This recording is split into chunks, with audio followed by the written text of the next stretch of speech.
Bonsoir à tous, bonsoir au public de la Cité Libre. Ce soir, je vous propose de suivre la traduction d'un chapitre d'ouvrage que j'ai réalisé. L'ouvrage en question, c'est celui d'un philosophe américain contemporain qui s'appelle Don Hyde. Le titre du livre, c'est L'écoute et la parole, sous-titré Phénoménologie du son au pluriel. Don Hyde est un philosophe qui a commencé dans les années 70 à s'intéresser à des questions de philosophie de la technologie et il s'est intéressé notamment à la façon dont les instruments modernes et la musique électronique moderne créent finalement des expériences sonores qui n'étaient pas possibles de réaliser ou de percevoir dans des conditions précédentes du point de vue de l'histoire de la technologie. Donc c'est quelqu'un qui travaille en philosophie dans une perspective donc au départ de philosophie de la technique, et dans cet ouvrage, il va vers quelque chose qu'il présente comme une phénoménologie du son. Mais à vrai dire, c'est pas tellement ce qui se propose de découvrir ou de chercher ou de trouver qui m'a paru intéressant de traduire, en tout cas pour le moment. C'est plutôt la façon dont il a problématisé son sujet pour aller vers une recherche sur la nature des expériences sonores.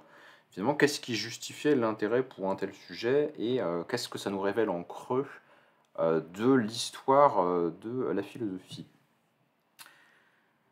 Donc je vais lui donner un petit peu la parole en lisant son propos, et puis je ferai un peu des allers-retours, parce que j'ai envie de le mettre en dialogue avec d'autres philosophes qui ont proposé des réflexions eux aussi sur l'écoute.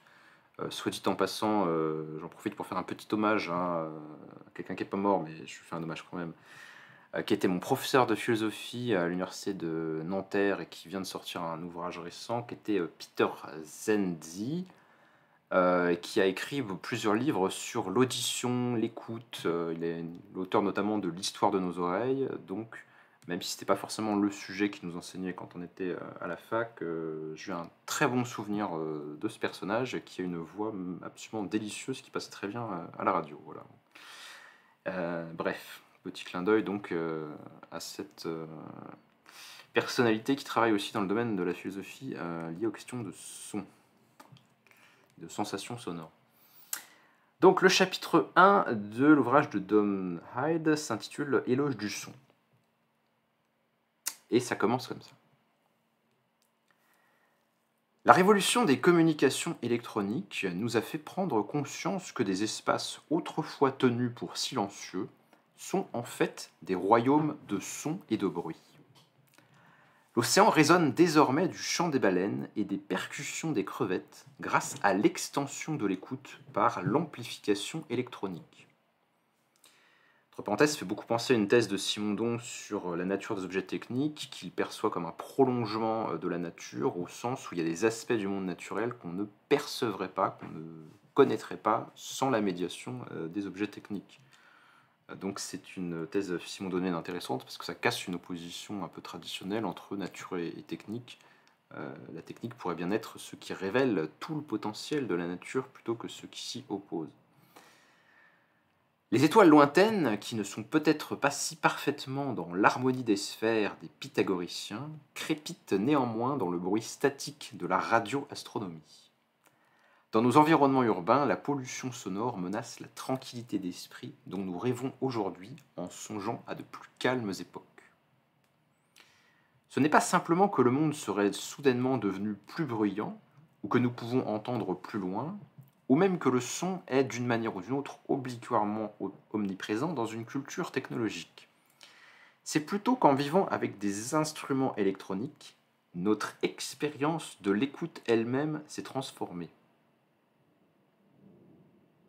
Je souligne la phrase. Donc une réflexion sur l'expérience. J'aurais pu titrer d'ailleurs, ça aurait peut-être été un autre titre intéressant pour la vidéo, Philosophie de l'expérience. C'est aussi à ça dont on touche dans cet ouvrage. Donc notre expérience de l'écoute s'est transformée. Ça veut dire qu'il y a une historicité de l'expérience de l'écoute. On pourrait rattacher cette thèse-là à celle de Karl Marx sur l'historicité des sens. Contrairement à ce qu'on pense, il n'y a pas d'universalité des sens, en ce sens que les sens ont aussi une histoire. Voilà, on sait par les études de génétique qu'il y a des populations, par exemple, les Moken en Asie du Sud-Est, qui ont une perception sous-marine qui est bien plus affûtée que la moyenne des humains. Donc il y a une histoire du point de vue biologique de ce que les sens sont capables de donner dans l'espèce humaine, mais il y a une histoire aussi de la façon dont on les utilise en tant qu'ils sont imbriqués avec des processus culturels, et en l'occurrence techniques. Donc notre expérience de l'écoute est elle-même transformée. Et cette transformation inclut des idées que nous avons sur le monde et sur nous-mêmes. Si nous admettons que les origines de la science se trouvent chez les Grecs, aidés par le sentiment de maîtrise qu'implique le rôle de co-créateur de l'homme avec le dieu hébreu, l'essor de la technologie reste à une distance distincte à la fois de la science grecque et de la théologie hébraïque. La science contemporaine est vécue comme incarnée dans et par les instruments. On pourrait aussi penser à cette thèse de Bachelard selon laquelle les instruments scientifiques sont des théories matérialisées. Les instruments sont le corps, entre guillemets, qui étend et transforme les perceptions de leurs utilisateurs. Ce phénomène peut être considéré indépendamment des considérations habituelles sur la logique des sciences, sur le langage interne de la science dans les mathématiques, et il peut être étudié en termes d'expérience des mondes, des autres et de soi-même à travers la technologie. Ce qui intéresse particulièrement l'auditeur réfléchi, c'est la façon dont les instruments, en particulier ceux de l'ère électronique, introduisent des modes d'écoute qui n'existaient pas auparavant. Si l'on s'amuse à spéculer sur le rôle de l'instrumentation en tant que moyen d'expérience corporelle par rapport à l'essor de la science moderne, une hypothèse s'impose d'elle-même. Qu'il s'agisse d'un accident historique ou d'une préoccupation traditionnelle de longue date pour la vision, la nouvelle vision scientifique du monde, celle qui est apparue donc à l'époque moderne, au tournant des XVIe et XVIIe siècles, notamment en Angleterre d'ailleurs, la nouvelle vision scientifique du monde a commencé dans des contextes instrumentaux tout aussi nouveaux, rendus possibles par les technologies émergentes de l'affûtage des lentilles et de l'intérêt porté à l'optique. Parce que c'était des sciences mathématiques, astronomiques, il faut avoir une capacité à cartographier le monde pour naviguer sur les mers, on cède des repères spatiaux et notamment des points en astronomie. Bref, toutes ces découvertes-là étaient liées à une révolution dans la manière de voir le monde, de le percevoir à travers des objets technologiques. Les lunes de Galilée, jamais vues auparavant, sont perçues à travers l'instrument d'incarnation et d'extension qu'est le télescope. L'univers est vu, observé dans son macroscope toujours plus étendu à travers l'instrument. Il n'y a pas de différence essentielle dans le phénomène de l'expérience transformée si la découverte suit et confirme une spéculation, ou si elle initie et inaugure une nouvelle vision des choses. Dans les deux cas, ce qui était auparavant invisible se produit au sein même de l'expérience. Il en va de même sous le regard du microscope. Un mini-monde jamais vu auparavant, même si l'on en soupçonnait l'existence, se déploie avec une richesse d'animaux, de plantes, de cellules et de microbes dont l'imagination théorique n'avait pas rêvé avant la perception. Ainsi, avec une excitation de plus en plus passionnée, l'humanité est devenue de plus en plus fascinée par cette extension de sa vision. Subtilement, cependant, l'extension de la vision a non seulement transformé, mais aussi réduit l'expérience de l'humanité dans ces domaines nouvellement découverts. Car l'image du monde qui commençait à se déployer à travers les nouveaux instruments était essentiellement un monde silencieux.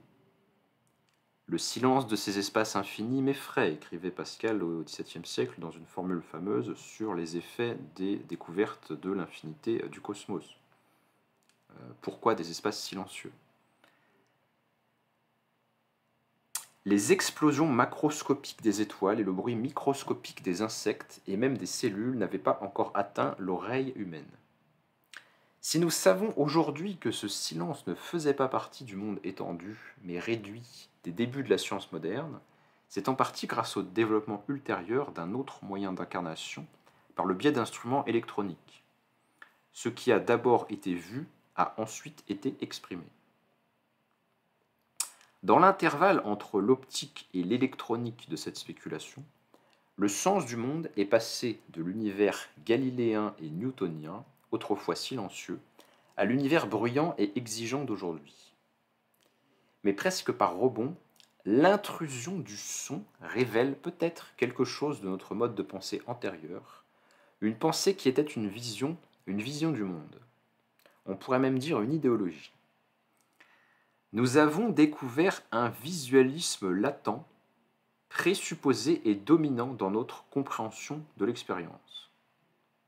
C'est grâce à l'extension de ce qu'on expérimente comme étant du son qu'on se rend compte auparavant du fait qu'on interprétait notre expérience en survalorisant des éléments non sonores, en fait, et précisément surtout ce dont on va parler ce soir, des éléments d'ordre visuel. Ce visualisme, donc c'est un concept inventé par l'auteur, peut être considéré comme une symptomatologie de l'histoire de la pensée. L'utilisation et le développement, souvent métaphoriques, de la vision deviennent une variable que l'on peut retracer à travers diverses époques et hauts lieux de l'histoire intellectuelle pour montrer comment prend forme la pensée sous l'influence de cette variable.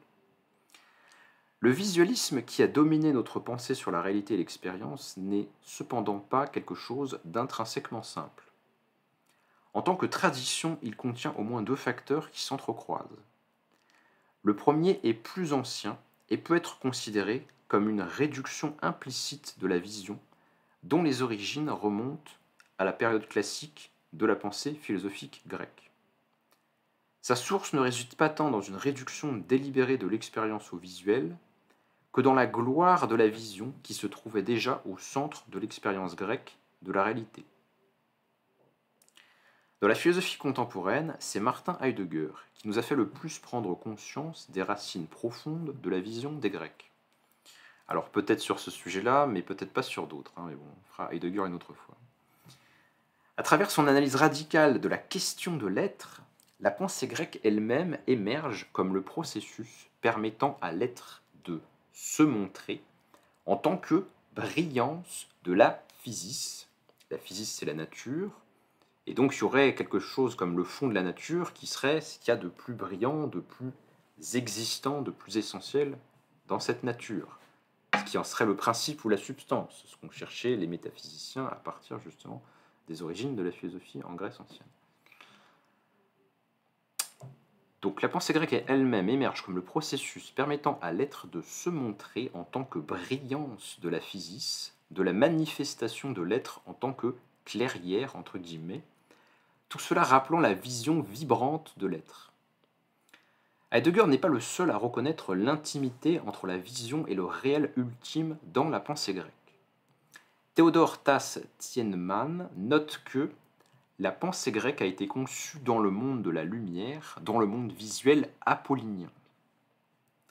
La langue grecque exprime cette identification entre voir et savoir par un verbe qui signifie au présent heidomai, apparaître, briller, et au passé oida, je sais, proprement j'ai vu. Donc c'est le même verbe qui veut dire apparaître, briller quand c'est au présent, ou je sais, j'ai vu quand c'est une chose passée. Savoir une chose, c'est l'avoir vu apparaître, c'est l'avoir vu briller. Une identification, une association métaphorique, parce qu'elle n'a pas de fondement logique, mais il y a une association, une tendance à la réduction dans le langage grec ancien entre le voir et le savoir. Le grec sait donc ce qu'il a vu, entre guillemets. Même le verbe grec qui signifie vivre est synonyme de voir la lumière, venir au jour, comme on pourrait dire à propos de la naissance, par exemple. Ça s'entend encore dans le langage français, c'est des expressions qui ont leurs équivalences un peu. Avant la philosophie et au plus profond du passé de l'expérience grecque, le monde est un monde de vision. En ce sens, le visualisme est aussi ancien que notre propre héritage culturel. Et si on était malicieux et intéressé par le climat ou l'environnement de la culture grecque ancienne, il y aurait peut-être des considérations à faire sur cette nécessité de bien voir ce qui se passe sur les mers méditerranéennes qu'on parcourt d'île en île, parce qu'on est des Grecs anciens qui circulent d'île en île. Cette attention extrême à ce qui est de l'ordre de la vue, parce que c'est en voyant bien ce qui est à l'horizon, les nuages, les vagues, les signes changeurs de la météo, on peut maîtriser cet environnement maritime. Mais avec le développement de la philosophie, et plus encore avec son établissement dans l'académie et le lycée, donc Platon et Aristote, la préférence pour la vision exprimée dans la culture au sens large commence à devenir plus explicite. Le visualisme naît d'une distinction progressive des sens, et plus encore qu'une distinction, d'une hiérarchisation entre les sens. L'un des premiers exemples réside dans l'affirmation énigmatique d'Héraclite, donc un philosophe présocratique de l'Antiquité grecque ancienne, selon lequel les yeux sont des témoins plus précis que les oreilles. En l'absence de contexte pour ce fragment, il est bien sûr très difficile de discerner ce qu'Héraclite voulait dire. Il aurait pu vouloir dire que le fait de voir quelque chose se produire en chair et en os est plus précis que d'en entendre parler par des commérages. Mais même si ce n'est pas ce qu'il avait à l'esprit, la relation entre la vue et l'exactitude semble déjà établie. Donc on est au VIe siècle ou quelque chose comme ça avant Jésus-Christ. Expérimentalement, il n'est pas du tout évident que les yeux soient plus discriminants que les oreilles. Mais qu'Héraclite ait ou non exprimé une préférence pour la vision, donc l'un des sens par rapport aux autres, qu'Héraclite ait ou non exprimé une préférence pour la vision qui pourrait déjà dissimuler une inattention latente à l'écoute, l'un des sens serait survalorisé en éclipsant les possibilités des autres, Aristote, au sommet de la philosophie académique, note « Avant tout, nous apprécions la vue, parce que la vue est la principale source de connaissance. » C'est un sens qui est beaucoup plus pertinent pour la cognition de l'intelligence que les autres, selon Aristote, et qu'elle révèle de nombreuses différences entre un objet et un autre. Elle serait plus précise ou plus fine que d'autres sens. Voici un exemple plus clair de la préférence pour la vue et des distinctions émergentes entre les sens. Ce ne sera pas la première fois que Aristote procède à des distinctions hiérarchiques qui ne sont pas toujours heureuses. Plusieurs caractéristiques de ce texte ressortent. Tout d'abord, il est clair qu'Aristote note que la valorisation de la vue est déjà quelque chose de commun, qui va de soi, une tradition déjà établie à son époque. Deuxièmement, on retrouve l'association de la vue avec les différences et les distinctions qui peuvent être l'indice d'une inattention latente à l'écoute. N'y a-t-il pas autant de sortes de stimuli sensoriels d'ordre sonore que de stimuli sensoriels d'ordre visuel? Pourquoi l'un serait-il plus riche ou plus précis? Mais troisièmement et surtout, l'idée maîtresse du visualisme d'Aristote réside dans la relation entre la vue et les objets. La préférence pour la vision est liée à une métaphysique des objets. La vision est déjà en passe d'être le sens objectif. Et j'en reparlerai dans une future vidéo sur Nietzsche, mais peut-être bien qu'une métaphysique qui considère que les réalités ultimes se distinguent surtout par la vue, aboutit à des résultats qui seraient autres qu'une métaphysique qui considère que le monde se révèle avant tout par l'audition. En tout cas, si on oppose sur ce point Aristote à Nietzsche, comme par hasard, survalorisation de la vue chez Aristote, on aboutit à une métaphysique des substances. Il y a des objets bien délimités et permanents qui composent la réalité. Tandis que chez Nietzsche, on va survaloriser de façon un peu parallèle, mais avec un autre choix, si vous voulez, l'audition. Et chez Nietzsche, ça nous donnera une métaphysique du flux, où le monde, finalement, est fait de continuités sonores, d'éléments qui sont un peu une sorte de flux héraclitéen, où on ne peut pas faire de distinction tranchée, et ça efface finalement le substantialisme de la tradition rationaliste à la Aristote. Une fois que l'on s'intéresse à la tradition visualiste latente de la philosophie concernant la relation intime entre l'imagerie lumineuse et la connaissance, un flot d'exemples vient à l'esprit. En effet, le visualisme dans ce sens conserve sa force en anglais et dans la plupart des langues indo-européennes apparentées. Il suffit d'une brève étude pour constater la présence de métaphores et de significations visuelles. Lorsque quelqu'un résout un problème, on dit qu'il a eu la clairvoyance nécessaire. La raison est une lumière intérieure, selon une métaphore qui traverse toute la tradition chrétienne jusqu'à Descartes et au-delà. La lumière de la vérité, la lumière de l'esprit. Il y a un œil de l'esprit, et oui, surtout chez Platon, puisque c'est avec cet œil de l'esprit, qui est une sorte d'intuition suprasensorielle, qu'on va distinguer l'essence même des idées, et notamment l'essence même du bien. Le soleil du bien se contemple avec l'œil de l'esprit, comme le soleil réel se contemple avec l'œil réel. Que des métaphores visuelles, finalement. Nous sommes éclairés lorsque nous sommes informés par une réponse. Même l'ampoule qui s'allume dans un nuage au-dessus de la tête du personnage de dessin animé maintient le lien entre la pensée et la vision. On associe la connaissance à la lumière et à quelque chose de perceptible de façon visuelle, au détriment évidemment des autres sens, qui nous apportent aussi des informations pourtant. Moins évidents mais tout aussi omniprésents sont les termes qui, s'ils ont perdu de l'immédiateté de l'imagerie lumineuse, en conservent le sens profond. Intuition vient du latin intuiri, regarder quelque chose. Même percevoir est souvent implicitement limité à un sens visuel. La vision devient la métaphore racine de la pensée, le paradigme qui domine notre compréhension de la pensée réduite à la vision. Et finalement, faire ce choix ou avoir ce présupposé, parce que ce n'est pas forcément un choix conscient et explicite, n'est-ce pas nous diriger vers certaines formes de connaissance du réel plutôt que vers d'autres, et même peut-être vers certaines constructions théoriques plutôt que vers d'autres. Là, on voit qu'il y a quand même un véritable effort philosophique de Donald Hyde, parce qu'il nous montre finalement que des présupposés ont été mobilisés dans la tradition culturelle occidentale, qui n'ont pas forcément fait l'objet de justification ou d'une attention en tant que telle. Donc on tenait pour acquis que, bah oui, savoir c'est voir. Qu'est-ce qu'on découvrirait du monde si savoir ça pouvait être autre chose que voir? La philosophie et ses enfants naturels, les sciences, ont souvent accepté aveuglément ce visualisme et l'ont considéré comme acquis. Ce n'est pas que cette tradition ait été improductive. L'éloge de la vue a en effet une histoire riche et variée. La rationalité de l'Occident doit beaucoup à la clarté de sa vision. Mais la simple préférence pour la vue peut aussi devenir, dans sa richesse même, une source d'inattention relative à la plénitude globale de l'expérience. Et dans ce cas, à la richesse égale de l'écoute. Même au sein des traditions dominantes, il y a eu des avertissements sous la forme de voix minoritaires.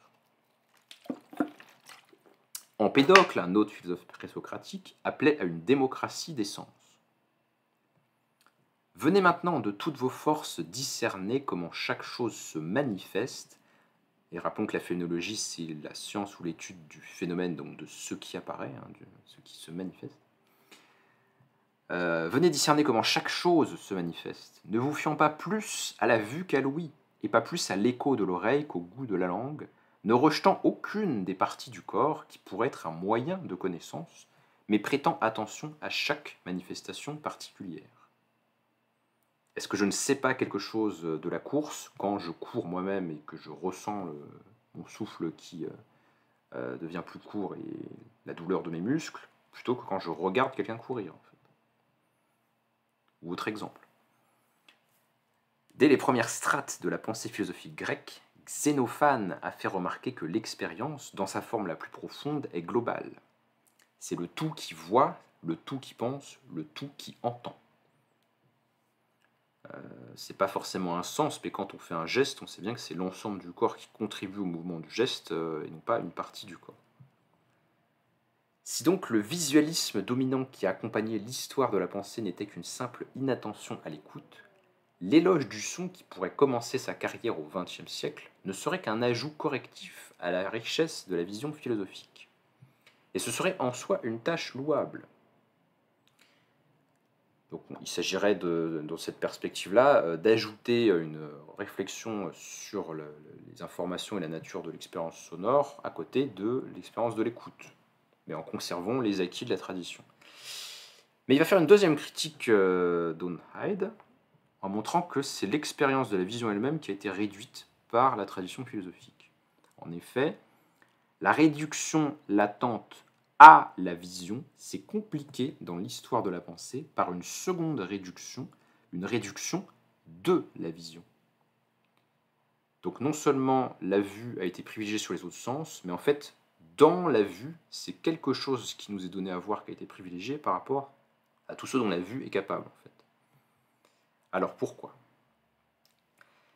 Les racines de la seconde réduction sont presque indiscernablement entrelacées avec celles qui découlent de la préférence pour la vision. Une réduction de la vision est une réduction qui sépare en fin de compte le sens de la signification, qui naît d'un doute sur la perception elle-même. Son résultat rétrospectif, cependant, est de diminuer la richesse de chaque sens. Pour que la deuxième réduction se produise, il faut qu'il y ait une division de l'expérience elle-même. Et là aussi, on voit le lien de la réflexion de Downhide avec la tradition phénoménologique, puisqu'il s'agissait chez Husserl, entre autres, de revenir à ce qu'il y a de plus originaire dans l'expérience, de chercher à retrouver un flux des vécus, une expérience originaire, une expérience antérieure à toute conceptualisation, à toute partition de la réalité, une expérience en quelque sorte pure, qui laisse les choses venir à nous telles qu'elles sont, sans leur imposer de découpage, de catégorisation. Et là, en l'occurrence, il s'agirait de revenir à une expérience plus fondamentale que la division de l'expérience elle-même. C'est sur fond d'une telle recherche qu'on pourra voir qu'on a déjà divisé l'expérience à un certain moment donné de l'histoire de la culture. Cette division a été anticipée par deux Grecs, les pères du rationalisme occidental, Platon et Démocrite, ou par ordre chronologique, Démocrite et Platon, qui étaient opposés sur le fond, puisque Platon c'est le père finalement du spiritualisme, de l'idéalisme métaphysique, les idées coupées des sens et des objets physiques qui n'en sont que la pâle copie. Démocrite par opposition, lui il fait une métaphysique matérialiste, où il n'y a pas deux mondes séparés, les idées et les choses sensibles, il n'y a qu'un seul monde matériel qui est fondamentalement composé d'atomes. Et pourtant, sur fond de cette opposition métaphysique, on a affaire à deux métaphysiciens et à deux penseurs rationalistes, qui vont faire des choix, par certains côtés, similaires. Ils étaient opposés sur le fond, mais unis sur la forme à l'origine de la métaphysique occidentale. En effet, pour l'un comme pour l'autre, le réel ultime se situe au-delà des sens. Et ça oppose le rationalisme aux traditions philosophiques de tendance sceptique ou empiriste, pour lesquelles il n'y a rien au-delà de ce qui apparaît. Il n'y a rien au-delà de l'apparence, il n'y a rien au-delà du perçu, il n'y a rien au-delà de la sensation. Et bien, ce n'était pas le cas de la métaphysique de Démocrite ou de Platon, donc qu'elle soit idéaliste ou qu'elle soit matérialiste. Pour l'un comme pour l'autre, le réel ultime se situe au-delà des sens, et par conséquent, pour l'un comme pour l'autre, la sensation est dévaluée. Tous deux ont inventé la métaphysique. Cette invention était l'invention d'une perspective, une perspective qui était en fin de compte imaginative, mais qui dans son autocompréhension était la création d'une attitude théorique, une position dans laquelle une entité construite ou hypothétique, en dehors de toute expérience perceptive, commence à prendre la valeur du réel en fin de compte. On a divisé l'expérience entre ce qui nous apparaît immédiatement et ce qui est le fond de la réalité, ce qui est plus profond que ce qui est immédiatement perçu. Avec Démocrite, l'occasion d'inventer la métaphysique s'est présentée avec l'idée de l'atome. Ce qui est réel de façon ultime, en fait, c'est les atomes et le vide, et non pas les objets perçus par les sens. L'atome est une chose réduite à un objet. Plutôt qu'une chose qui se manifeste dans l'expérience avec toute sa richesse, l'atome est un objet qui possède des qualités primaires, auxquelles s'ajoutent, comme effet, par composition des différents atomes, des qualités secondaires qui sont causées par les qualités primaires. Quand vous percevez un objet rouge pour un atomiste, ce qui est réel, c'est les atomes et le vide, ou en tout cas ce qui est ultime, c'est les atomes et le vide, et le rouge, c'est un effet de composition qui dépend du fait qu'un certain corps s'est assemblé, et puis que votre corps à vous s'est assemblé, et puis que votre corps à vous il a un appareil perceptif qui fait que vous allez interpréter la chose de manière rouge. Mais tout ça, c'est secondaire, c'est moins fondamental que les atomes et le vide qui ont composé tous ces trucs. C'est ainsi que naît l'explication. On explique les qualités secondaires par les qualités primaires des corps. Ce sera évidemment encore comme ça que procédera Hobbes, Descartes, Locke et toute une partie des scientifiques et des métaphysiciens de l'époque moderne. La tâche de la métaphysique est d'expliquer comment la division qu'elle introduit dans la chose est surmontée par une théorie complexe des relations entre les qualités primaires et les qualités secondaires. Les atomes de Démocrite ne sont plus des choses, ce sont des objets qui, tout en semblant posséder la richesse des choses, sont à la base connus pour être plus pauvres que les choses. Les atomes de Démocrite, selon Aristote, ne possèdent que la forme, l'inclinaison, sens de rotation, et l'agencement. Donc il y a des atomes qui sont plutôt triangulaires et des atomes qui sont plutôt d'une autre forme géométrique de base, mais ce n'est pas très important. Ce qui compte, c'est qu'ils sont réduits à des formes géométriques. Ce qui pourrait faire penser par certains côtés aux pythagoriciens, à ceci près que là, c'est bien des objets réels et non pas de simples entités mathématiques. Mais notez ce qui est arrivé à la sensation. Visuellement, les atomes sont réellement incolores. C'est-à-dire que la couleur en soi n'existe pas. Et dans la mesure où ils sont incolores dans la réalité, ils sont au-delà de nos sens en principe. On ne voit pas les atomes, on voit les effets des atomes. Les atomes ont un sens spéculatif, métaphysique, visent à expliquer le réel, mais ils ne sont pas perceptibles en soi. Ce saut propulse Démocrite sur une voie préparée mais jamais empruntée par ses prédécesseurs.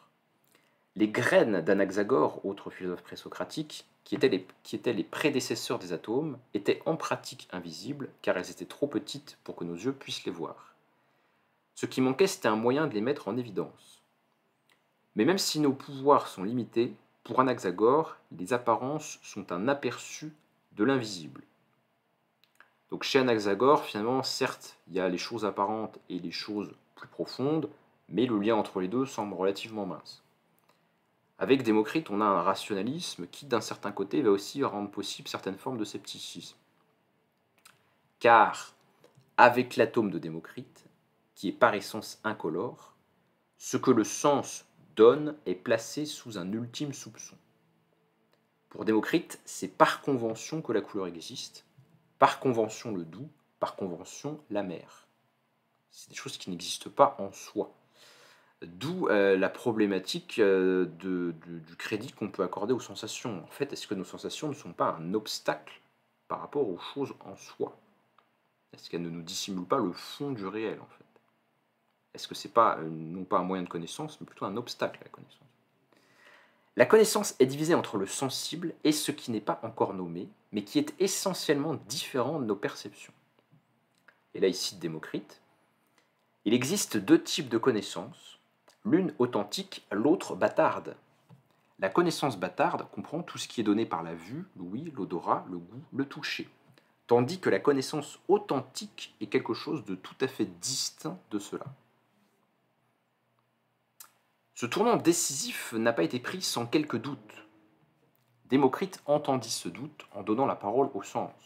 « Ah, misérable intellect, tu n'obtiens tes preuves que de la manière dont nous te les donnons, et pourtant tu essaies de nous renverser.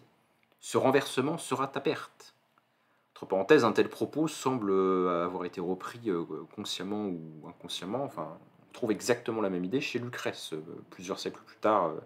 Donc Lucrèce, un philosophe épicurien, les épicuriens étant eux-mêmes des philosophes qui ont été en partie influencés par le matérialisme de Démocrite. L'argument selon lequel la raison ne peut pas invalider les sens parce qu'elle travaille à partir des données sensorielles est présent chez les épicuriens et chez Lucrèce tout spécialement, qui défendent les sens comme fondamentalement vrais et refusent de les discréditer au nom d'une vérité plus profonde ou du nom de voilà, l'intelligence opposée aux sensations. Il n'est jamais clair non plus que le renversement est complètement réussi. Même l'atome a conservé un attribut visuel, bien que réduit, dans sa forme. Le résultat préliminaire de l'invention de la métaphysique a été la diminution de la vision dans ses possibilités essentielles.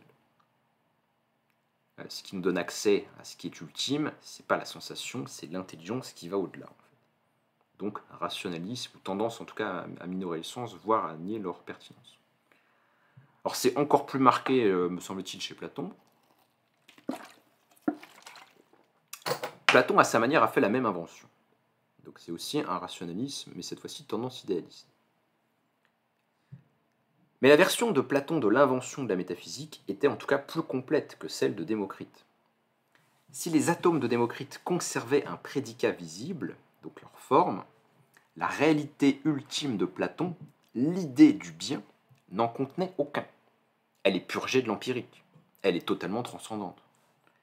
Et n'était vraisemblable connue que de l'esprit ou de l'intelligence, ou de l'œil de l'esprit, ou d'une sorte d'intuition intellectuelle de son propre genre tout à fait particulière, grâce à laquelle le philosophe, et pas les autres bien sûr, va pouvoir voir le soleil du bien. Il reste cependant une analogie avec le sensible, et cette analogie est à nouveau visuelle. c'est l'idée du bien comme soleil ou équivalent de ce qui serait le soleil dans le monde visible. Car de même que le soleil éclaire toute chose de sa lumière, de même l'idée du bien rayonne et confère l'être et la vérité à toute chose. C'est un peu le centre de l'univers platonicien. C'est donc le soleil dont j'ai voulu parler, nous dit Platon, en désignant cette progéniture que le bien a créée dans le monde visible. Donc le soleil, c'est un peu l'enfant du bien et l'équivalent du bien dans le sensible, mais ça n'est qu'une petite idée de la vraie gloire, hein, du vrai soleil de l'esprit.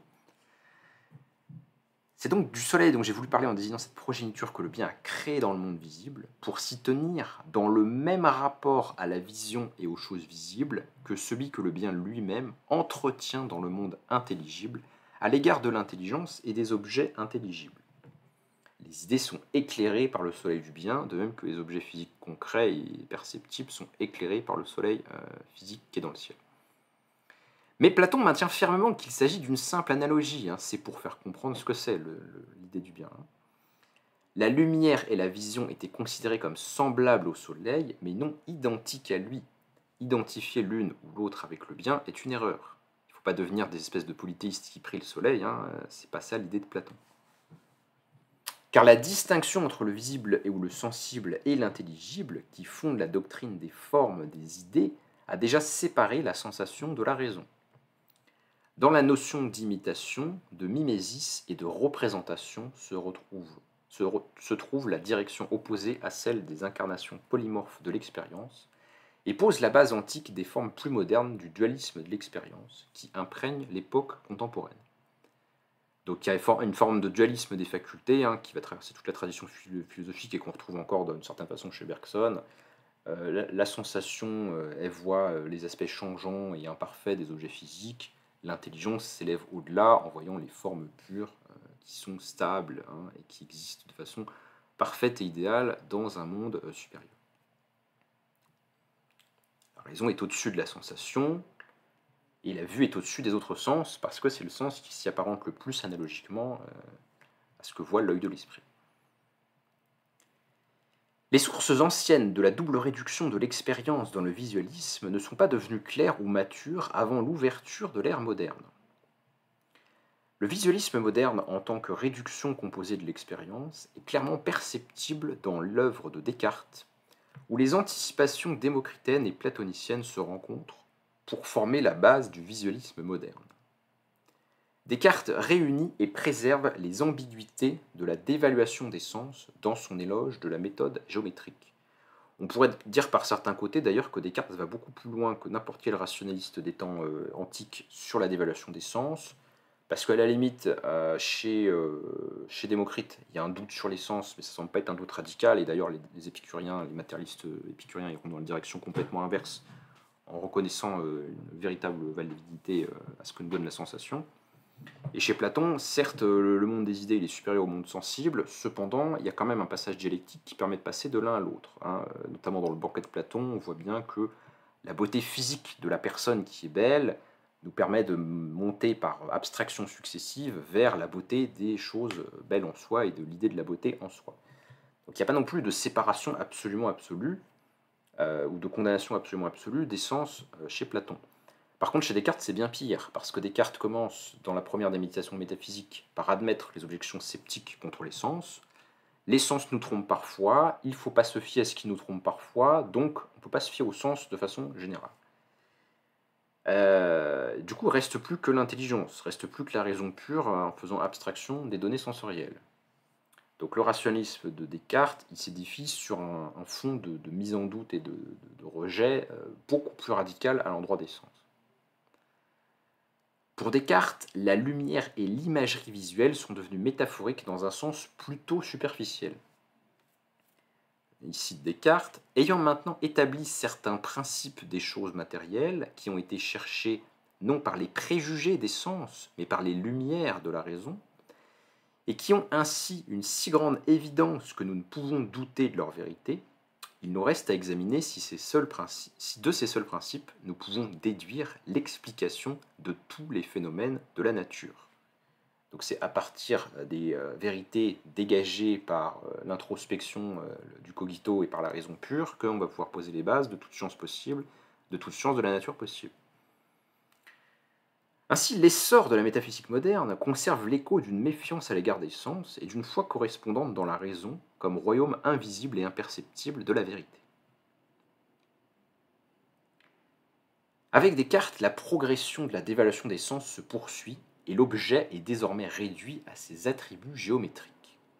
Il réduit encore l'atome de Démocrite. La nature du corps ne consiste pas dans le poids, la dureté, la couleur et autres choses semblables, mais dans l'étendue seule, c'est-à-dire dans le fait qu'il est une substance étendue en longueur, en largeur et en profondeur. Bon, ça commence à ressembler quand même plus ou moins à la définition de l'atome par la forme, hein, mais bon. Ici, les anticipations démocritaine d'une doctrine des qualités premières et secondaires prennent les formes d'une définition en termes géométriques. L'extension est première et toutes les autres qualités sont secondaires ou dérivées. C'est-à-dire qu'un objet physique, ce qu'il est fondamentalement et de façon ultime, c'est une étendue spatiale. Toutes les autres propriétés sont des propriétés qui viennent d'interactions entre les corps, qui ne tiennent pas à l'essence même de la chose. Mais Descartes répète l'ambiguïté de Démocrite, tout en affirmant que, par nos sens, nous ne connaissions rien des objets extérieurs, sinon leur figure, leur grandeur et leur mouvement. Son but ultime est de nier totalement les sens. Alors ici, de nouveau Descartes. Mais puisque j'attribue des figures, des grandeurs et des mouvements déterminés aux particules insensibles des corps, comme si je les avais vues, alors que j'admets qu'elles ne tombent pas sous les sens, quelqu'un demandera peut-être comment je suis parvenu à les connaître. Comment je sais qu'un corps c'est fondamentalement une étendue si on commence par mettre en doute toute donnée sensorielle? Eh bien, il répond à ça que j'ai d'abord considéré toutes les notions claires et distinctes des choses matérielles qui se trouvent dans notre entendement, dont les règles sont les principes de la géométrie et de la mécanique, et j'ai jugé que toutes les connaissances que l'homme peut avoir de la nature doivent nécessairement être tirées de cette source. Donc en fait, la source de toutes les vérités, ce ne sont pas les choses elles-mêmes ou une analyse par abstraction de ces choses qui les réduirait à l'étendue, c'est la notion qu'on a des choses. Et là, on a un mouvement chez Descartes qui est typiquement le même genre que ceux que pratiqueront ensuite les phénoménologues, hein, qui sont jamais que des cartésiens abattardis ou améliorés selon le point de vue. On va commencer par suspendre notre adhésion au fait qu'il y ait des choses dans le monde, au fait qu'il y a un monde en dehors de nous, puisqu'on ne va pas croire les données des sens puisqu'elles sont trompeuses selon les cartésiens. Donc, faisons abstraction du fait qu'il existe quoi que ce soit en dehors de nous qui soyons en train de penser. Il n'en reste pas moins que dans notre pensée, nous trouvons des notions des choses. Et les vérités, selon Descartes, sont les notions qu'on peut réduire à des perceptions intellectuelles qui sont claires et distinctes. Si je vois clairement et distinctement qu'un carré a trois formes, un carré a trois formes, je n'ai pas besoin d'avoir contemplé un quelconque objet matériel ou de supposer l'existence d'un quelconque carré empirique pour savoir qu'un carré a trois côtés. Donc en fait, les éléments sensibles sont bannis sur le plan de leur existence, ils sont chassés de l'ontologie, et ce qui en reste, ou ce qui est mis à la place, c'est les notions, les idées qu'on a des choses. Alors bien sûr, ce mouvement spéculatif philosophique serait extrêmement contestable, parce qu'on pourrait très bien dire à l'empiriste, à l'idéaliste subjectif, au cartésien, au phénoménologue, quand même, d'où viennent les idées que tu as des choses s'il n'y a pas de choses, quoi, hein. Pourquoi appeler ça des notions des choses matérielles? C'est encore maintenir en quelque sorte l'existence qu'il y a des choses matérielles. Et d'ailleurs, certains idéalistes après Descartes franchiront le pas en disant non, mais en fait, il n'y a pas besoin de poser des choses matérielles, la matière n'existe pas, préjugé. En fait, il n'y a que des images mentales. Ça nous donnera Berkeley ou dans un genre sceptique David Hume. Mais tout ça, ça se fait après l'influence de Descartes. Donc voilà, les bases de la connaissance dépendent de l'examen des notions en elles-mêmes, et il n'y a pas besoin qu'il existe un quelconque monde pour qu'on puisse élaborer toute la connaissance qu'il est possible de produire sur le monde. Donc c'est des thèses extrêmement radicales, hein, c'est ce qu'on appellerait une philosophie rationaliste. Toute la connaissance est déductible a priori de vérité évidente par elle-même. Il n'y a pas besoin qu'un monde existe pour qu'on connaisse ce qu'il est, comment il fonctionne. Tout ça va être connu de façon déductive et logico-mathématique. On trouve des choses assez similaires chez Hobbes, en tout cas dans sa théorie de la science. Malgré cette extrapolation, l'objet géométriquement réduit, même à son niveau insensible, conserve certaines propriétés visuelles abstraites. Cependant, l'objet réel est désormais considéré comme un objet nu et réduit, nettement différent de l'objet riche que l'on trouve dans l'expérience. Donc le rationaliste, c'est celui qui se défie totalement de la sensation et qui va chercher la connaissance en dehors finalement de la référence à des objets ou aux données des sens. En utilisant ce qui arrive à la vision comme symptôme de ce qui arrive à l'expérience en général, Descartes divise l'expérience en deux domaines, de sorte qu'une région de l'expérience domine toutes les autres. L'objet abstrait réduit, objet étendu, devient objectif, et son apparence dans l'expérience, perceptive, à l'exception significative des qualités visuelles fantomatiques restantes, devient subjectif. Simultanément, la raison, la compréhension, le processus déductif géométrique deviennent désincarnés en tant qu'acte pur de l'esprit. L'homologue de Descartes, John Locke, philosophe empiriste du XVIIe siècle mais qui arrive après Descartes, n'était pas d'accord sur le fait que la source des idées claires et distinctes était l'entendement. C'était plutôt l'expérience. Donc, empirisme de Locke, réalisme ontologique de Locke, il y a quand même bien des choses qui sont à l'origine des idées qu'on en a. On ne va pas réduire tout ça à de simples représentations mentales. Mais c'est un mouvement que ne feront pas tous les philosophes modernes après Descartes. De ce point de vue-là, Locke serait encore un peu aristotélicien, ou en tout cas encore un peu réaliste ontologique. Donc Locke fonde un empirisme, mais en formulant les fondements de l'empirisme, Locke a préservé l'ancienne méfiance à l'égard de la perception d'une manière nouvelle. Semblant prendre au sérieux et tenir compte de l'expérience sensorielle, Locke finit par la réduire à un atomisme sensoriel qui la sépare à nouveau de la connaissance des choses. Alors, quelle est la théorie de la connaissance chez Locke ? Locke, comme Descartes, maintient et accentue la métaphore entre voir et comprendre. L'entendement comme l'œil, bien qu'il nous fasse voir et percevoir toutes les autres choses, ne tient pas compte de lui-même. Et il faut de l'art et de la peine pour le mettre à distance et en faire son propre objet. Donc, l'entendement, la raison nous donne la connaissance des autres choses, mais ne se connaît pas lui-même ou ne se regarde pas lui-même comme un œil ne se regarderait pas lui-même. Il va falloir faire un effort particulier de réflexivité pour faire la critique de l'entendement, donc une forme de psychologie finalement, psychologie non expérimentale, de psychologie introspective ou pré-scientifique, mais il faudrait, pour savoir ce qu'on connaît et savoir ce qu'on peut connaître, faire la critique de l'entendement lui-même. De ce point de vue-là, Locke, au XVIIe siècle, annonce déjà Kant à la fin du siècle suivant.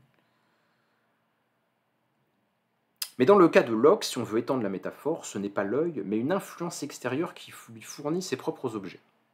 D'où la thèse empirique classique. Supposons que l'esprit soit, comme on dit, du papier blanc, sans aucun caractère, sans aucune idée. Comment se fait-il qu'il soit meublé ? Donc Locke, à la différence de Descartes, il n'est pas innéiste, il n'admet pas d'idées innées. Tout ce qu'il y a dans notre esprit doit venir de quelque part. Il faut bien un monde extérieur qui nous a donné des notions, quand même. Donc c'est un réalisme ontologique, pour le coup. Comment se fait-il que l'esprit soit meublé ? D'où vient qu'il soit ce vaste magasin que la fantaisie affairée et illimitée de l'homme y a peint avec une variété presque infinie ? D'où lui viennent tous les matériaux de la raison et de la connaissance ? Je réponds en un mot, de l'expérience. Donc on retrouve une certaine valorisation des sens, de la sensation, qui nous donne les données à partir duquel la réflexion est possible. Ça rapprocherait l'empirisme de Locke de l'empirisme des épicuriens. Cependant, Locke a si rapidement emprunté à Descartes la notion d'idée claire et simple que l'expérience mondaine a été immédiatement contournée au profit de ce qui est devenu l'atomisme empirique. Car Locke, comme de nombreux philosophes anglais, est un nominalisme. Ce qui existe réellement, ce sont des entités particulières. L'univers, c'est une collection d'individus les uns à côté des autres. Et ça vaut aussi pour les qualités de l'expérience. Locke pensait, en écho aux préjugés analytiques et géométriques, que ce qui était primitif dans l'expérience devait être simple. Et donc, que l'idée simple et déjà analysée était en fait l'objet qui se trouvait devant l'esprit dans l'expérience. quand j'analyse les choses et que j'arrive à quelque chose de totalement simple et clair, bah, c'est en fait ce que sont les choses de façon... enfin, comment dire, le résultat de mon analyse correspond à la nature des choses, en fait. Là, on pourrait émettre des doutes sur la méthode de Locke et lui reprocher une forme de réalisme naïf. En tout cas, une confiance dans le fait que quand on a bien analysé une chose et qu'on a trouvé ces éléments constituants fondamentaux, bah, c'est ce qui compose le réel. Il n'y a pas d'écart ou de doute sceptique chez Locke, pour le coup. Donc, l'idée simple et déjà analysée était en fait l'objet qui se trouvait immédiatement devant l'esprit dans l'expérience. Ce terme qui, je pense, sert le mieux à représenter ce qui est l'objet de l'entendement quand l'homme pense. Mais de tels éléments simples sont mieux appelés concepts que perceptions. Nos concepts les plus simples correspondent aux entités les plus simples du réel, chez Locke. Alors que la perception pour l'empirisme devient le résultat d'un pointillisme non ressenti et non expérimenté de qualité abstraite. C'est-à-dire qu'il interprète son expérience en fonction des résultats de son analyse rationnelle de ce qui la compose. Et ça, du point de vue phénoménologique, c'est un problème, parce que ce qui est premier, c'est pas justement ce qu'on a analysé, puisque l'analyse, c'est déjà un mouvement de la pensée. Donc pourquoi poser comme étant réel des concepts qu'on a produits sur l'expérience plutôt que l'expérience pure? À ceci près qu'on pourrait objecter au phénologue que est-ce que ça existe vraiment l'expérience pure? Est-ce qu'on peut vraiment ne penser à rien de particulier et avoir une expérience? Locke ne s'arrête que brièvement devant les choses. Bien que les qualités qui affectent nos sens soient, dans les choses elles-mêmes, si unies et si mélangées qu'il n'y a pas de séparation, pas de distance entre elles, il n'hésite pas à conclure immédiatement que, cependant, il est clair que les idées qu'elles produisent dans l'esprit entrent par les sens simples et non mélangés. Donc quand on regarde ce qu'on a dans l'esprit, on voit des choses qui sont embrouillées, on a des perceptions qui sont mélangées, mais c'est à cause de l'esprit, c'est pas à cause des sens. Les sens, eux, ils perçoivent ceci, ceci et cela. Et ils perçoivent forcément des choses simples, parce que nominalisme, il n'y a que des individus qui composent le monde. Donc chaque sens perçoit telle donnée, telle donnée, telle donnée, une par une. Ces idées simples et sans mélange sont les atomes des qualités sensorielles, des qualités abstraites en dehors de toute chose. C'est ainsi que nous parviennent les idées que nous avons du jaune, du blanc, de la chaleur, du froid, du mou, du dur, de la mer, du doux, et toutes celles que nous appelons les qualités sensibles. Le fait que personne n'ait jamais perçu un blanc désincarné ne semblait pas déranger Locke, et la tradition empiriste, importante dans les pays de tradition anglo-saxonne notamment, la tradition empiriste débat encore aujourd'hui de la manière dont nous construisons les objets et les choses à partir de ces simples idées. On passe du simple au complexe, et au départ, ce qu'on perçoit, c'est simple, et atomiquement divisé. Ce qui n'est pas du tout les postulats d'une autre psychologie, qui serait par exemple la psychologie de la forme, la Gestalt-psychologie en allemand, qui est un courant de la psychologie de l'entre-deux-guerres, qui a des postulats tout à fait inverses, plutôt de nature holiste sur la perception. La vision lockéenne de la réduction de la chose ne s'arrête pas là non plus. Locke a spécifiquement énoncé la doctrine implicite des qualités primaires et secondaires. Donc cette histoire de qualités primaires et secondaires que Don Hyde a utilisée pour décrire la pensée de Démocrite et de Platon, ou surtout de Démocrite d'ailleurs, elle est implicitement présente chez ces auteurs, mais ils ne parlent pas stricto sensu, ils n'ont pas dans leur terminologie la distinction de qualité primaire, qualité secondaire. Ça, c'est une distinction qui va avoir beaucoup de retentissement chez les philosophes modernes à partir de la fin du XVIIe siècle, à cause précisément de l'essai sur l'entendement humain de John Locke, qui introduit ces notions. Il y a des choses qui sont ce que sont les choses fondamentalement, et puis il y a des choses qui sont ce que les choses sont pour nous. Ce qu'il a encore préfigure sur Kant, à ceci près que pour Locke, on pouvait connaître l'équivalent de la chose en soi, puisqu'on peut connaître les qualités primaires des choses, et pas simplement ce qu'elles sont pour nous, ce qu'on en expérience subjectivement. Donc c'est là où c'est un réalisme et pas un précurseur de Kant non plus, quand même. Il est moins sceptique que Kant, et donc il est moins kantien que Kant. C'est-à-dire que parmi les différents atomes de qualité, certains sont privilégiés et d'autres sont de simples effets des qualités privilégiées. Locke considérait les qualités primaires comme des qualités de l'objet matériel, l'objet réduit. Les qualités ainsi considérées... Oui, j'ai du mal recopier un passage, bon je saute. Et ces qualités restent cartésiennes et visuelles. bien qu'elles soient plus complexes que celles admises par Locke, et qu'elles admettent une qualité dont Locke pensait qu'elles appartenaient aussi à la perception tactile. Je les appelle les qualités originelles ou primaires des corps, dont je pense que nous pouvons observer qu'elles produisent en nous des idées simples, à savoir la solidité, l'extension, la figure, le mouvement et le repos, et le nombre. Tout ça nous vient des corps en eux-mêmes, et finalement on aurait un appareil perceptif totalement différent, on arriverait aux mêmes idées de base. Les qualités secondaires sont celles qui en vérité ne sont pas dans l'objet lui-même, donc ne sont pas objectives, mais qui ont le pouvoir de produire diverses sensations en nous par leur qualité primaire. C'est des sensations, c'est des qualités qui n'existent que pour nous, les qualités secondaires en fait. Locke reprend ainsi dans ses grandes lignes la division métaphysique de la chose qui aboutit à sa réduction. La chose, elle est doublement réduite. Elle est réduite parce qu'on donne le primat à la vue, et puis dans la vue, on donne le primat à certains éléments qui seraient donnés directement, et d'autres qui seraient le fruit de l'interaction entre le sujet et l'objet. Cette division suffisait déjà à établir la nécessité pour l'empirisme d'affronter le problème de la construction de la chose à partir de ces simples atomes. Mais une deuxième dimension de la division était également affirmée par Locke, l'atomisme des sens. Il est tout à fait clair que dans son interprétation de la tradition déjà existante des 5 sens, les sens étaient devenus plus clairs et distincts, de sorte que certaines qualités entrent dans l'expérience par un seul sens et d'autres par les autres sens. Donc c'est super simple, y a certaines choses comme le mouvement des corps qui viennent de certains sens et pas d'autres sens. Ainsi la chose reste en elle-même un objet aux attributs principalement visuels et spatiaux, auxquels s'ajoutent, dans le mystère de l'expérience, les diverses idées simples et subjectives d'autres qualités.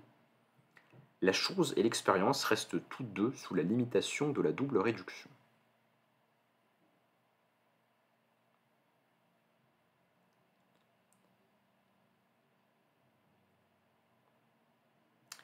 Alors je saute un petit peu dans le temps et je fais une remarque sur Kant parce que il y a un passage de Michel Onfray que j'ai reproduit qui montre qu'on trouve tout à fait aussi dans la philosophie de Kant, qui n'est pas un empirisme mais donc un idéalisme transcendantal, donc une répartition différente de ce que font les sens, ce que font l'entendement, même si c'est pas non plus totalement étranger à la tradition empiriste lockéenne.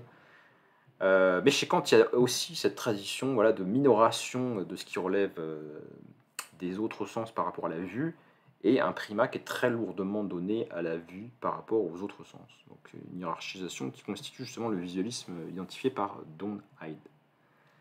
Alors je cite le commentaire d'Onfray sur Kant. Affubler l'olfaction d'un moindre coefficient de certitude que la vision relève du pur postulat. Donc l'idée que c'est moins certain ce qu'on sent que ce qu'on voit, postulat, présupposé non démontré. Donc Kant aime tant l'usage, ce qui n'est pas très philosophique de postuler que c'est comme ça, mais certainement pas d'une analyse digne de ce nom. Le nez et les yeux fournissent des informations avec un égal potentiel et un même spectre d'erreur ou de certitude, chacun dans son registre. Tous les sens sont assujettis aux mêmes limites en deçà et au-delà duquel on sombre dans l'inexactitude. Aucun d'eux ne fournit plus d'informations susceptibles de contribuer à la vérité qu'un autre. Le discrédit jeté sur l'olfaction a bien d'autres raisons que cette fragilité épistémique. Quelles sont ces autres raisons selon Michel Onfray ? Plus la proximité est grande avec l'objet, plus la répulsion envahit le philosophe. La mise à distance du monde est le symptôme manifeste du sacrifice à l'idéal ascétique. Voir isole et éloigne du réel. Toucher approche et ramène au concret. Sans souci d'une démonstration, Kant pose la noblesse du sens qui assure la plus grande distance avec le monde. Le réel est salissant. Quoi qu'on fasse, Kant et consorts préfèrent le nouménal, l'intelligible, qui a le mérite de ne pas salir, mais qui n'existe pas. Donc l'analyse de Onfray me semble assez juste, c'est que cette tradition visualiste de minoration des autres sens par rapport à la vue, en fait c'est une tradition sacerdotale, cléricale, idéaliste, qui consiste à poser que ce qui est fondamental dans la réalité, c'est pas de l'ordre de la matière, c'est pas de l'ordre du sensible, c'est d'un autre ordre. Il y a un ordre supérieur. Heureusement, les prêtres sont là pour nous l'indiquer. Et puis, ça, ce serait une explication, si vous voulez, par l'influence finalement du christianisme, des traditions religieuses qui posent un dualisme métaphysique entre ce monde-ci et l'au-delà. Mais on pourrait faire intervenir une caractérisation qui serait pas tant d'ordre religieux, mais qui serait d'ordre social en un autre sens, même si les groupes religieux ont une place, une signification sociale dans la société, évidemment. Mais on pourrait aussi parler des intellectuels par opposition aux manuels. Et oui, parce que le toucher, précisément, si on veut vraiment prendre le sens qui est le plus en bas de la hiérarchie des sens de la tradition étudiée dans l'ouvrage, ben voilà, l'essence, c'est quand même plus ou moins pas noble. C'est plus ou moins pas noble la sensation en général par rapport à des facultés supérieures, que ce serait l'intuition, si ça existait, et l'intellection ou l'usage de réflexion abstraite. Mais parmi les sens, il y en a encore une hiérarchie, quoi. C'est-à-dire que certains sens sont quand même, certains sens sont encore plus corporels, encore plus terre à terre, encore plus matérialistes que d'autres. C'est bien ça le présupposé de cette tradition.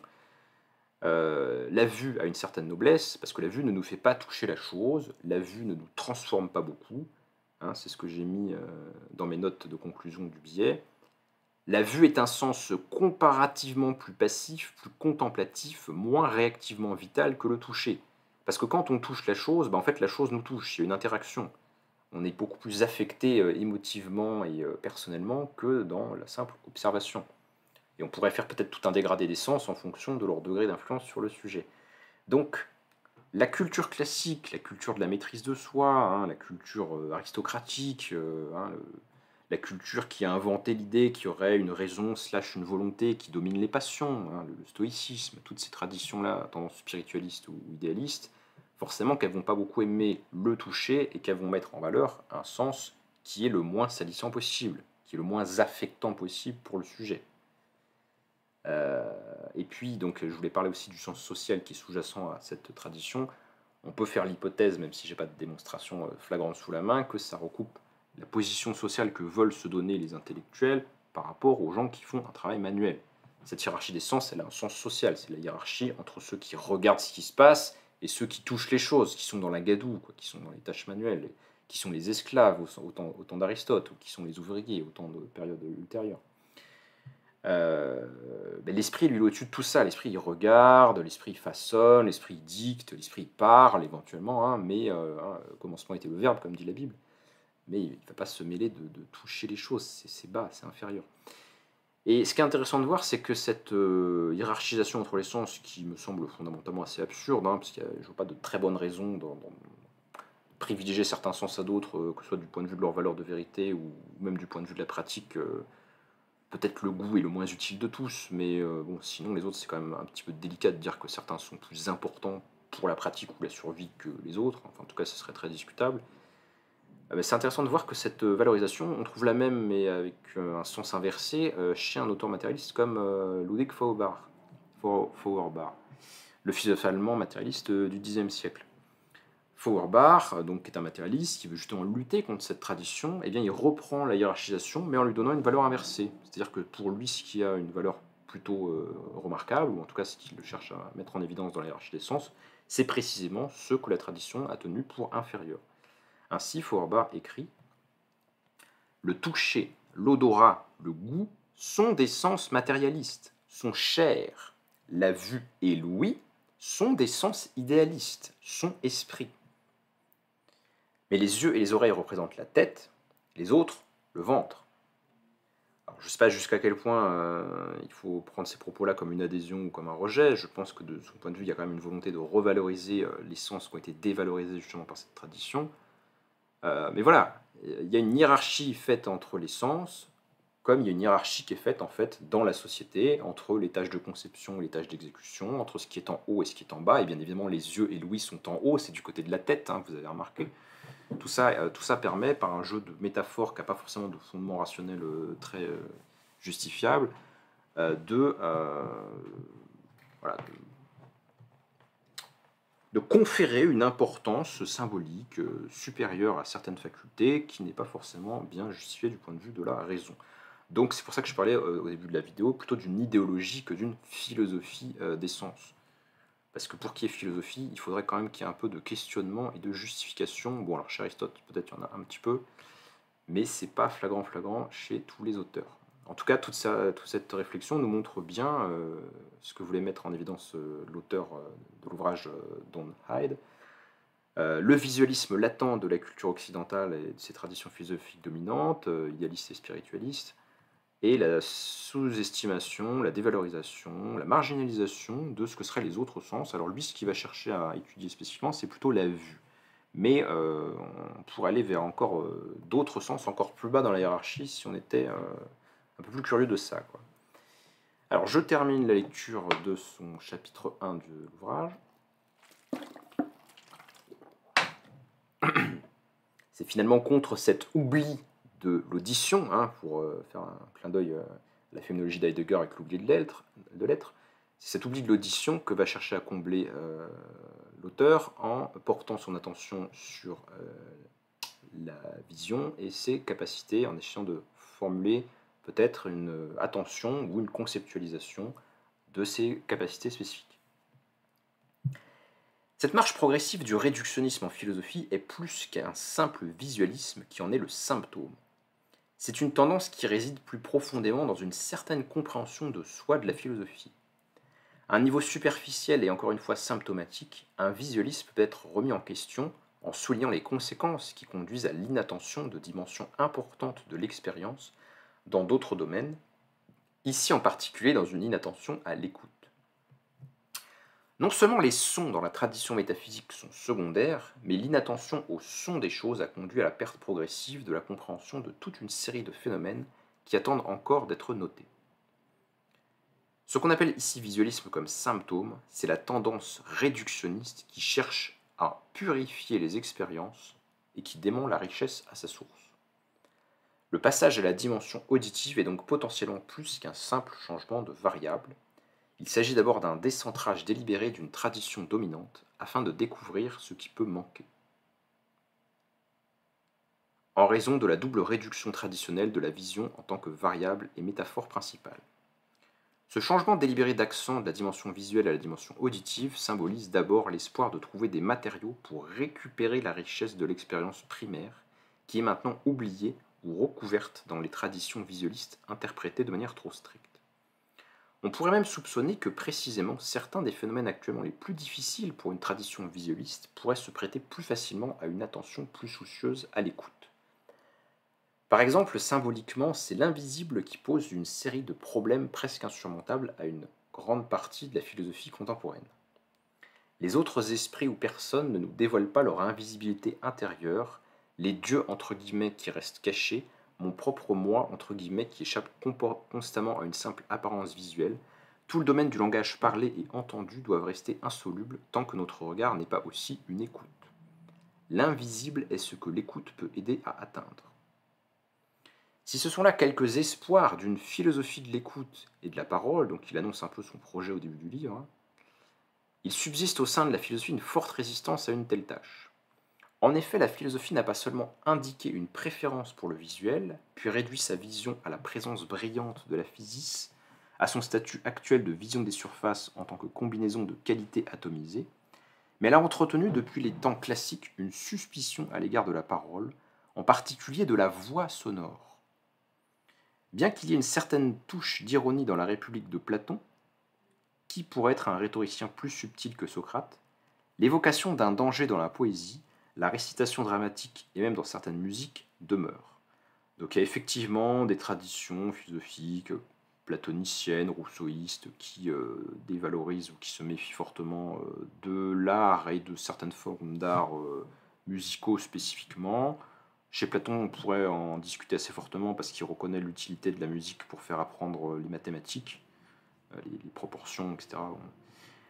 Mais il y a une très forte méfiance chez Platon, effectivement, enfin chez Socrate plutôt que chez Platon, vis-à-vis de la transmission orale. Non, c'est l'inverse, je dis n'importe quoi, c'est l'inverse. Il y a une très forte méfiance vis-à-vis de la transmission à l'écrit. C'est pour ça que Socrate n'a pas écrit. Donc non, on ne peut pas dire que ça, qu'il y a une suspicion vis-à-vis de la... On peut pas dire... Enfin voilà, Platon ne serait pas un bon exemple, je ne suis pas d'accord avec l'auteur, Platon ne serait pas un bon exemple d'un auteur qui manifeste une méfiance vis-à-vis de la parole, ce serait plutôt une méfiance vis-à-vis de l'écrit dans son cas. Mais effectivement, la poésie, donc le chant ou un certain nombre d'arts sont méfiés à partir de cet auteur et d'autres. Dans la culture grecque au sens large, cependant, l'amour apollinien de la lumière était contrebalancé par l'amour martiacien du son. Les tragédies s'exprimaient par des voix sonores à travers la persona ou les masques, qui plus tard signifieront aussi persona ou par le son, parce que les masques de tragédie grecque servaient à amplifier la voix pour le public. Nietzsche, qui bien plus tard a avancé une dialectique entre l'apollinien et le dionysiaque sombre et furieux, a affirmé qu'il fallait aussi accepter un Dieu qui danse, ainsi que la stabilité de la forme apollinienne. On reparlera de Nietzsche quand on parlera de son audiocentrisme, parce que lui, il a un petit peu le même tort dans la survalorisation du son. Mais si la philosophie a ses propres racines entrelacées avec une vision secrète de l'être qui aboutit à l'état actuel du visualisme, peut-elle écouter avec la même profondeur? C'est une ontologie de l'auditif qui s'impose. Et si toute première expression est un chant du monde, comme dit Merleau-Ponty, alors ce qui commence ici est un chant qui commence en se tournant vers la dimension auditive.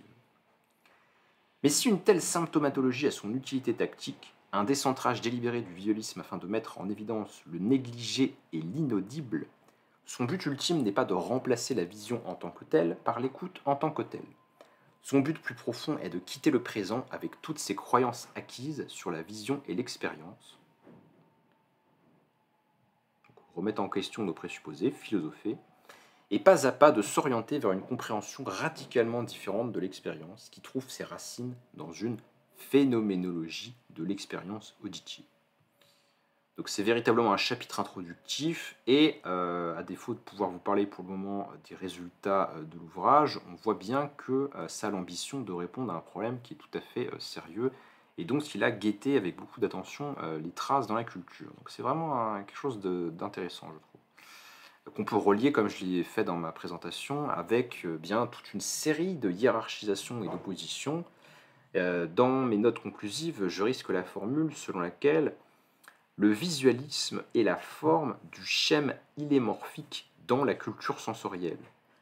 Le visualisme est peut-être plus généralement tout ce qu'on pourrait appeler, je tente un concept, la monosensorialité ou la prédominance exclusive accordée à un sens sur les autres. Ça recoupe la hiérarchisation qu'on trouve dans la métaphysique d'Aristote sur les choses décrites en tant que combinées illémorphiques. Vous savez que pour Aristote, dans sa métaphysique, la chose est composée de la forme et de la matière. La forme de la chose, c'est ce qui est en elle éternel, immuable, immatériel, c'est ce qui cadre la chose, c'est ce qui ordonne la chose, c'est ce qui lui donne un ordre, une structure. Et puis la matière, c'est l'élément de contingence, d'indétermination, voilà, qui n'a pas de forme bien définie précisément, puisque la forme lui est donnée par la forme. Donc l'un des éléments vient s'appliquer à l'autre pour le cadrer et le gouverner en quelque sorte, hein, si on donnait un sens un peu politique à ce schéma métaphysique. Eh bien, on pourrait avoir un peu l'impression que le visualisme ou d'autres formes de monosensorialité sont une reconduction de ce schème hiérarchique entre les éléments, puisque c'est la vue qui est privilégiée sur les autres sens, qui est considérée comme le modèle même de l'accès au réel, tous les autres sens étant mis en bas, en position inférieure, en position de moindre accès à la connaissance ou d'obstacle à la connaissance. En tout cas, ils sont dévalués. Donc, si on voulait développer quelque chose comme une conception non hiérarchique, non dualiste de la valorisation des différents sens, il faudrait casser ces oppositions. L'une des voies pour faire ça, ce serait, il y a plusieurs solutions possibles, mais l'une des voies pour faire ça, ce serait de considérer que toutes les sensations sont des variations d'une seule et même capacité fondamentale du corps. Est-ce que toutes les sens ne sont pas des puissances du corps? Est-ce que ce qu'il y a de plus fondamental par rapport au sens n'est pas l'unité corporelle? On trouverait des intuitions d'une telle idée, par exemple dans le matérialisme de Diderot, qui, de façon remarquable, considère que l'ensemble des sens forme un toucher généralisé. Il y aurait en quelque sorte qu'un seul sens de base, le toucher, et ensuite on fait des divisions dedans, en disant ça c'est mon expérience sensible auditive, ça c'est mon expérience sensible du coup. Mais finalement, tout ça, c'est des parties du corps qui sont touchées par d'autres corps qu'elle rencontre, ou d'autres éléments du monde qu'elle rencontre. Donc on pourrait détruire finalement cette hiérarchisation en détruisant dès le départ la division entre différentes facultés, ou en tout cas en montrant que ce sont des sous-divisions d'une faculté plus fondamentale qui serait la puissance corporelle elle-même dans sa face externe, pourrait-on dire, ou dans ce que nos organes nous donnent à voir des choses qui sont extérieures au corps. Ça nous montre bien l'exemple de Diderot que on ne trouve pas du tout chez un auteur matérialiste comme Diderot cette hiérarchisation des sens. Ce serait intéressant d'explorer ça plus avant. En tout cas, j'espère que cet exposé vous a intéressé. Ce sera sûrement le premier d'une série sur la philosophie du corps, sur la théorie de la connaissance. On va reparler prochainement d'autres manières de hiérarchiser ou pas les sensations. Et j'espère que vous aurez envie d'en découvrir plus. À bientôt.